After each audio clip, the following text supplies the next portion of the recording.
নমস্কাৰ নতুন চিন্তাৰ তৰফৰ পৰা আপোনালোকক স্বাগতম জনাইছোঁ বৰ্তমান সময়ত ঋণৰ বোজাটো এক ডাঙৰ সমস্যালৈ ৰূপান্তৰিত হৈছে যিহেতু বিভিন্ন ধৰণৰ ফাইনেন্স কোম্পানীসমূহে ঋণ প্ৰদান কৰি আহিছে আমি এই ঋণ প্ৰদানকাৰী ব্যৱস্থাটোৰ ভাল বা বেয়া দুইটা দিশ নাজানি অথবা আমাৰ প্ৰয়োজন অবিহনে ঋণ লৈ চৰম হতাশাজনিত সমস্যাত ভুগি আত্মহত্যা পৰ্যন্ত পথ বাছি লোৱা বৰ্তমান সময়ত পৰিলক্ষিত হৈছে কিন্তু আটাইতকৈ লক্ষণীয় কথাটো হ'ল যে এই সন্দৰ্ভত বৰ্তমান আমাৰ সমাজ তথা সচেতন মহলত ইয়াৰ ধনাত্মক আৰু ঋণাত্মক দিশসমূহে কিদৰে প্ৰভাৱ পেলাব পাৰে এই সন্দৰ্ভত আজিলৈকে কোনো আলোচনা হোৱা পৰিলক্ষিত হোৱা নাই আমি হয়তো পোনপ্ৰথমবাৰৰ বাবে সম্ভৱতঃ এই সন্দৰ্ভত আপোনালোকৰ আগত এক আলোচনা আগবঢ়াব বিচাৰিছোঁ আৰু আপোনালোকে আমাৰ এই আলোচনাটো চাবৰ বাবে প্ৰথমৰ পৰা শেষ পৰ্যন্ত আমাৰ ভিডিঅ'টো আপোনালোকে উপভোগ কৰিব লাগিব আৰু আপোনালোকে আপোনালোকৰ কিবা দিহা পৰামৰ্শ দিব বিচাৰিলে আমাৰ কমেণ্ট বক্সত কমেণ্ট কৰিব পাৰিব আমি এই সন্দৰ্ভত বিভিন্ন ধৰণৰ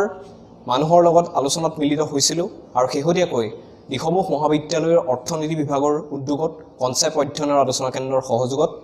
গ্ৰামাঞ্চলত ক্ষুদ্ৰ অৰ্থনীতিয়ে কিদৰে প্ৰভাৱ পেলাব পাৰে ক্ষুদ্ৰ বিত্তীয় প্ৰতিষ্ঠানসমূহৰ পৰা তাৰ সন্দৰ্ভত আমি এক আলোচনা চক্ৰত মিলিত হৈছিলোঁ তাৰ তথ্যসমূহ আমি পৰৱৰ্তী ভিডিঅ'বিলাকত আপোনালোকক দিবৰ বাবে আমি চেষ্টা কৰিম আৰু বৰ্তমান আমাৰ সতীৰ্থ ৰঞ্জিত বৰাই আপোনালোকৰ আগত এক গ্ৰামাঞ্চলত ক্ষুদ্ৰ অৰ্থনীতিয়ে কিদৰে প্ৰভাৱ পেলায় তাৰ ওপৰত এক বিশ্লেষণ আগবঢ়াব আৰু আপোনালোকে আমাৰ ভিডিঅ'টো ছাবস্ক্ৰাইব কৰিবলৈ নাপাহৰিব লাইক কমেণ্ট আৰু শ্বেয়াৰ কৰি আপোনালোকে আমাৰ পৰৱৰ্তী ভিডিঅ'বোৰ চাই যাব বুলি আশা কৰিলোঁ ধন্যবাদ নমস্কাৰ বন্ধুসকল আমি মাইক্ৰ' ফাইনেন্স সন্দৰ্ভত আলোচনা কৰিবলৈ গৈছোঁ আমি থ্ৰুআউট মাইক্ৰ' ফাইনেন্স সন্দৰ্ভত আমাৰ চকুত পৰা কেইটামান কথা আমি আপোনালোকৰ আগত দাঙি ধৰিব বিচাৰিছোঁ আৰু সম্ভৱতঃ আচলতে 90 দশক মানতে ভাৰতৰ মাইক্ৰ' ফাইনেন্স প্ৰতিষ্ঠানৰ ধাৰণাটোৱে গা কৰি উঠিছিলে আৰু আজি মাইক্ৰ' ফাইনেন্স বা অতি সহজ ভাষাত আমাৰ যিটো গোটৰ লোন বুলি কওঁ ইয়াক অতি চিনাকি পৰিভাষাত পৰিণত হৈছে এই ক্ষুদ্ৰ ঋণ প্ৰদানকাৰী প্ৰতিষ্ঠানবোৰ গঢ় লৈ উঠিছিল মূলতঃ আৰ্থিকভাৱে দুৰ্বল লোকক উৎপাদনমুখী কৰ্মত নিয়োজিত কৰিবলৈ ঋণ প্ৰদান কৰাৰ লক্ষ্যৰে কিন্তু বাস্তৱত দেখা গৈছে যে এই লক্ষ্য খাৰুগত কৰি বিভিন্ন বিত্তীয় প্ৰতিষ্ঠানে ক্ষুদ্ৰ ঋণ প্ৰদান কৰি আহিছে আৰু আজি ভাৰতৰ দৰে দেশবিলাকৰ গাঁও অঞ্চলত এনে ঋণ প্ৰদানকাৰী বিত্তীয় প্ৰতিষ্ঠান গণি শেষ কৰিব নোৱাৰাৰ ধৰণে গঢ় লৈ উঠিছে কিন্তু কোৱা হৈছিল যে মূলধনবিহীন দৰিদ্ৰ লোকে এনে বিত্তীয় প্ৰতিষ্ঠানৰ পৰা ঋণ গ্ৰহণ কৰি ক্ষুদ্ৰ পৰিসৰত পশুপালন বোৱাগতা আদি উৎপাদন তথা উপাৰ্জনমুখী কৰ্মত নিয়োজিত হৈ আৰ্থিক ভিত্তি সবল কৰিব পাৰিব লগতে এনে ব্যৱস্থাৰ জৰিয়তে নাৰী সবলীকৰণৰ ক্ষেত্ৰতো এক যোগাত্মক পদক্ষেপ লোৱা হ'ব যিহেতু ক্ষুদ্ৰ ঋণ প্ৰদান কৰি প্ৰতিষ্ঠানবিলাকে মহিলাকহে এনে ঋণ প্ৰদান কৰে সেই নাৰীয়ে আৰ্থিক পৰাধীনতাৰ পৰা মুক্তি লভিব বুলিও এক ধাৰণা দিয়া হৈছিল এই মাইক্ৰ' ফাইনেন্স ব্যৱস্থাৰ যোগেদি কিন্তু দেখা গৈছে যে এই ক্ষুদ্ৰ ঋণ প্ৰদানৰ জৰিয়তে দৰিদ্ৰ লোকৰ আৰ্থিক দাৰিদ্ৰ্যক প্ৰত্যাহ্বান জনোৱাৰ পিছত ব্যৱস্থাটো এতিয়া নগৰ আৰু গাঁও অঞ্চলৰ দৰিদ্ৰ লোকৰ বাবে এক বৃহৎ প্ৰত্যাহ্বান হৈ পৰিছে এক কথাত এটা দৰিদ্ৰৰ অৰ্থনীতি বা গাঁও অঞ্চলৰ অৰ্থনীতিৰ প্ৰতি মাইক্ৰ' ফাইনেন্স বিত্তীয় ব্যৱস্থা চৰম ভাবুকিস্বৰূপ হৈ পৰিছে লক্ষ্য কৰিলে আপোনালোকে দেখিব যে মাইক্ৰ' ফাইনেন্স বিত্তীয় ব্যৱস্থাই দাৰিদ্ৰ্য নিৰ্মূল কৰিব পৰা নাই বৰঞ্চ এই ব্যৱস্থাৰ ফলত দৰিদ্ৰ লোক ঋণগ্ৰস্ত হৈ পৰিছে অৰ্থাৎ গ্ৰামাঞ্চলেই কওক বা নগৰাঞ্চল দৰিদ্ৰ লোক এতিয়া দৰিদ্ৰই নহয় তেওঁলোক ধৰুৱা অৰ্থাৎ তেওঁলোক বহুত টকাৰ ঋণৰ বোজা তেওঁলোকে বহন কৰি আছে ঠিক তেনেকৈ গাঁও অঞ্চলৰ আৰ্থিকভাৱে পৰাধীন মহিলাসকল আজি লক্ষ লক্ষ টকাৰ ঋণত ডুব যাবলৈ বাধ্য হ'ল এই মাইক্ৰ' ফাইনেন্স ব্যৱস্থাৰ ফলতে যি উৎপাদনমুখী কৰ্মত নিয়োজিত হ'ব বুলি ধাৰণা কৰি ব্যাপক পৰিসৰত দেশৰ চুকে কোণে বিভিন্ন বিত্তীয় প্ৰতিষ্ঠানে ঋণ প্ৰদান কৰিলে তাৰ ফল কিন্তু মিঠা নহয় এতিয়া তিতাহে হ'ল আমি দেখিবলৈ পাইছোঁ যে ঋণী লোকে ঋণ প্ৰদান কৰিব নোৱাৰি শাৰীৰিকভাৱে নিৰ্যাতিত হোৱাই নহয় আত্মহত্যাৰ দৰে চৰমপন্থাকো আঁকোৱালি ল'ব লগা হৈছে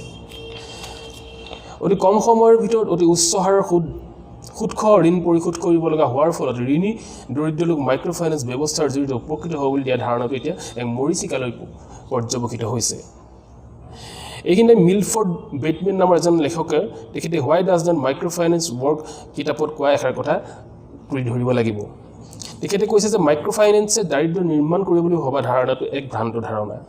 লটাৰী খেলত ভাগ্য সুপ্ৰসন্ন যিদৰে নগণ্য সংখ্যক মানুহৰহে হয় ঠিক তেনেকৈ মাইক্ৰ' ফাইনেন্স ব্যৱস্থাৰ জৰিয়তেও খুব নগণ্য সংখ্যকহে দাৰিদ্ৰ্যৰ পৰা মুক্তি লভাৰ সম্ভাৱনা থাকে লেখক মিলফৰ্ড বেটমেনৰ এই বক্তব্য কিমান প্ৰাসংগিক আজি তাক বুজাই কোৱাৰ কোনো প্ৰয়োজন নাই গাঁও গাঁও গৈ কিছু উমঘাম ল'লেই মাইক্ৰ' ফাইনেন্স ব্যৱস্থাই সৃষ্টি কৰা ভয়াৱহ আৰ্থিক পৰিস্থিতি স্পষ্ট হৈ পৰে লেটিন আমেৰিকাৰ দেশ মেক্সিকোত মাইক্ৰ' ফাইনেন্স বিত্তীয় প্ৰতিষ্ঠানে সৰ্বোচ্চ 86% সুদ লোৱাৰ নজিৰ আছে সেয়ে আমি এতিয়া অতি সচেতন হ'ব লাগিব বিত্তীয় ব্যৱস্থা সম্পৰ্কত মাইক্ৰ'ফাইনেন্স নামৰ বিত্তীয় ব্যৱস্থাই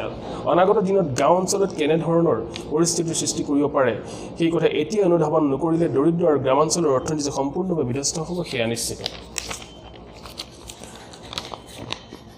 পুঁজিবাদী আৰ্থিক নীতিৰ এই ভয়াৱহতা কিমান তাক সচেতন মানুহে অনুধাৱন কৰি ইয়াৰ বিৰুদ্ধে এক জাগৰণৰ সৃষ্টি নকৰিলে আমাৰ সমাজ জীৱন অতি গভীৰ হৈ পৰিব লক্ষ্য কৰক যে কোনো বেংক বা ডাকঘৰত কিঞ্চিত সঞ্চয়ৰ বাবে এটা একাউণ্ট নথকা লোকক ঋণ প্ৰদান কৰিবলৈ এই বিত্তীয় প্ৰতিষ্ঠানবিলাকৰ নিচেই কম সময়ৰ প্ৰয়োজন অৰ্থাৎ সঞ্চয়ৰ বাবে এটা বেংক একাউণ্ট নথকা লোকক ঋণ প্ৰদান তাকো য'ত ৰাষ্ট্ৰীয়কৃত বেংকে ঢুকি পোৱা নাই তেনে ঠাইৰ লোককো এই বিত্তীয় প্ৰতিষ্ঠানবিলাকে ঋণ প্ৰদান কৰিছে বিশেষকৈ জনজাতি আৰু চাহ শ্ৰমিক আদিবাসীসকলকো এই ঋণ ব্যৱস্থাই ঢুকি পাইছেগৈ যি জনজাতি আৰু আদিবাসীৰ সামাজিক আৰু আৰ্থিক অৱস্থা এনেও অতি দুৰ্দশাগ্ৰস্ত এয়া নিশ্চয়কৈ চিন্তনীয় বিষয় যিহেতু ৰাষ্ট্ৰ ব্যৱস্থাৰ দ্বাৰা পৰিচালিত প্ৰতিষ্ঠানে ঢুকি নোপোৱা নাগৰিকক ব্যক্তিগত খণ্ডৰ বিত্তীয় প্ৰতিষ্ঠানে গ্ৰাস কৰিছে জীৱিকা অৱলম্বনৰ উপায় দিয়াৰ চলেৰে চিটফাণ্ড প্ৰতিষ্ঠানৰ পিছত এইবাৰ ঋণ প্ৰদানকাৰী বিত্তীয় প্ৰতিষ্ঠানে গাঁও অঞ্চলৰ দৰিদ্ৰ লোকক কৰা ষ্ট্ৰাকচাৰেল বা সংগঠিত শোষণৰ বিৰুদ্ধে সচেতন লোক মাৰবান্ধি থিয় নহ'লে অচিৰে গ্ৰাম্য অৰ্থনীতি ভাগি থান হৈ পৰিব যদি গ্ৰাম্য অৰ্থনীতি ভাগি পৰে তেতিয়া দেশৰ মেৰুদণ্ডই ভাগি পৰিব চুৰ গ'লে বুদ্ধি বৰষুণ গ'লে জাপি হোৱাৰ আগতে আমি সচেতন হোৱা হওক বন্ধুসকল মাইক্ৰ'ফাইনেন্স বিত্তীয় প্ৰতিষ্ঠানে গ্ৰামাঞ্চলত আমাৰ কেনেধৰণৰ প্ৰভাৱ বিস্তাৰ কৰিছে আমি বিস্তৃতভাৱে আলোচনা কৰিম আমি আমাৰ পৰৱৰ্তী পৰ্যায়ত আমি অৰ্থনীতি বিভাগৰ এগৰাকী অধ্যাপক আমাৰ ডিফু মহাবিদ্যালয়ৰ অধ্যাপক ডক্টৰ ৰমন কলিতা আৰু ডক্টৰ ৰমন কলিতাক আমাৰ ষ্টুডিঅ'ৰ মাজলৈ মজিয়ালৈ আনিম তেখেতক নিমন্ত্ৰণ জনাম আৰু এই সন্দৰ্ভত আমি বিস্তাৰিতভাৱে আলোচনা কৰিম তেখেতে তথ্যভিত্তিক বিশ্লেষণ এই সন্দৰ্ভত তথ্য বিশ্লেষণ আপোনালোকৰ দাঙি ধৰিব আশা ৰাখিছোঁ আপোনালোকে আমাৰ ভিডিঅ'টো লাইক কৰিব কমেণ্ট কৰিব আৰু যদিহে ভাবে যে এই ভিডিঅ'টোৱে দহজন উপকৃত হোৱাৰ সম্ভাৱনা আছে তেনেহ'লে এই ভিডিঅ'টো শ্বেয়াৰ কৰিব ধন্যবাদ নমস্কাৰ